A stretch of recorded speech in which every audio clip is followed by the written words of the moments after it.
Street was off in another county. Luca was training in a whole different country. The team just wasn't the same anymore. There were new faces, and these new faces weren't interested in keeping up with tradition, like the traditional SWAT pasta night. Alfaro tried to talk them out of it.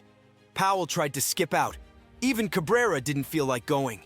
She was the kindest of the bunch and didn't seem too enthusiastic about a get-together. Deacon was trying his hardest to convince them not to miss out on tradition when they got a call. Well, technically it was Hondo who got the call.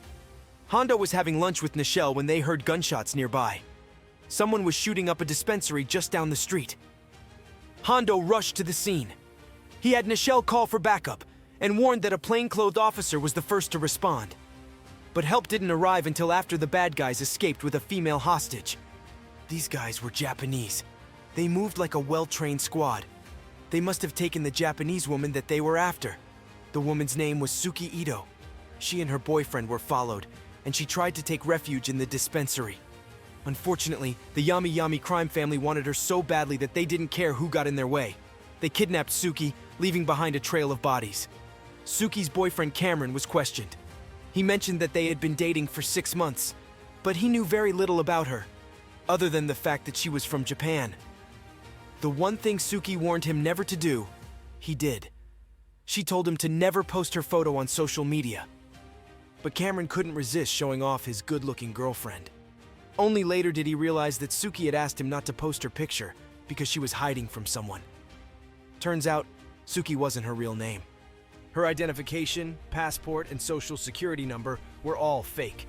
They were such good copies that they fooled everyone. Suki was just a pawn in a much bigger game, not the real target. The Yakuza had kidnapped her to get closer to their true target. Suki was taken back to her apartment and was forced to make a phone call before being killed. Tomoki Kaito, the man she alerted, was saved by SWAT at the Hollywood Cemetery. He was in a witness protection program in Japan. Suki ran the program, and the Yakuza found her through Cameron's social media post. Tomoki eventually confessed to his past with the Yami Yami and the Yakuza's plan to capture him. He was being transferred back to Japan to testify against Orochi. But before he left, he managed to save his family and escape a doomed fate orchestrated by Orochi.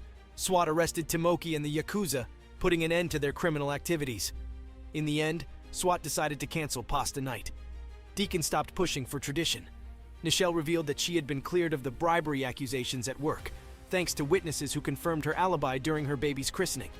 It was also the day when Hondo proposed to her, and they were now happily married.